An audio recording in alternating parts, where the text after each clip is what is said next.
qual a sua definição de pecado? Você acha que existe pecado grande ou pecado pequeno? É certo que na Bíblia temos definições de pecados grandes e pequenos. Um exemplo é que após o episódio do bezerro de ouro, Moisés disse aos israelitas: cometestes um grande pecado, agora porém subirei ao Senhor, talvez eu possa fazer expiação pelo vosso pecado. Está lá em Êxodo 32 e 30. E temos outros grandes exemplos na Bíblia em relação ao tamanho do pecado. Mas independentemente do pecado, uma coisa é certa: todos os pecados, sejam grandes ou pequenos, têm a mesma consequência principal, que é a separação de Deus e a morte.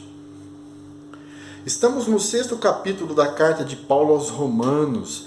Inicia-se aqui uma sessão que trata da santificação, a mudança de que Deus faz em nossa vida à medida que nos aproximamos dele.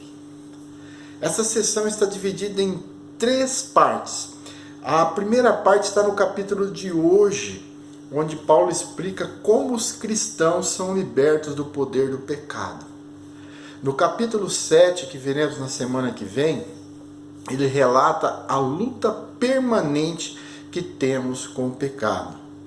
E no capítulo 8, o apóstolo descreve como podemos alcançar a vitória sobre o pecado. Então vamos ao capítulo de hoje. Eu lembro a você que nós estamos no YouTube, no canal Antônio Lima Braga Júnior, onde você pode se inscrever. Também estamos no Instagram, estamos no Facebook, e você pode ler comigo a Bíblia todos os dias, porque durante a semana nós colocamos um capítulo inteiro, tá? Você tem liberdade para compartilhar aquilo que a gente posta para qualquer pessoa, tá ok? Já de imediato, Paulo rebate uma questão que muitos ainda usam como desculpas para não mudarem de vida. Já que Jesus morreu pelos nossos pecados, quanto mais pecarmos, mais dignos seremos de perdão? Não é assim, não.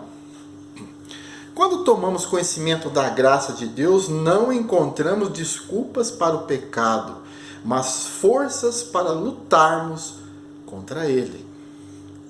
Paulo fala da morte para o pecado. Ele se dirige aos cristãos como batizados em Cristo Jesus, ou seja, aqueles que pela fé participam da morte de Cristo. É uma forma de declarar o testemunho desta morte e ressurreição do Senhor. De sorte que fomos sepultados com ele pelo batismo na morte, para que, como Cristo foi ressuscitado dentre os mortos pela glória do Pai, assim andemos nós também em novidade de vida. Versículo 4. Trata-se da aceitação da salvação pela graça de Jesus e a decisão de segui-lo. O batismo deve dar início a uma vida renovada. Essa mudança deve existir para que não mais sirvamos o pecado como escravos, como está escrito no versículo 6. Mas trata-se de um processo difícil. O próprio Jesus disse: e porque estreita é a porta e apertado o caminho que leva à vida, e poucos há quem a encontre. Está lá em Mateus 7,14. Mas Deus, Ele não dificulta o caminho até Ele. Mas somos nós que somos propensos a escolher sempre o que é mais fácil. Mas por que é mais fácil seguir o mundo? Porque as ofertas do pecado são grandes. Nós temos o pecado enraizado em nossas vidas, como ele próprio disse no capítulo anterior, através de Adão. É preciso deixar bem claro que Deus não nos isola, Ele não nos isola do mundo, mas nós não precisamos mais viver sob o domínio do pecado. Não somos robôs, lógico que não.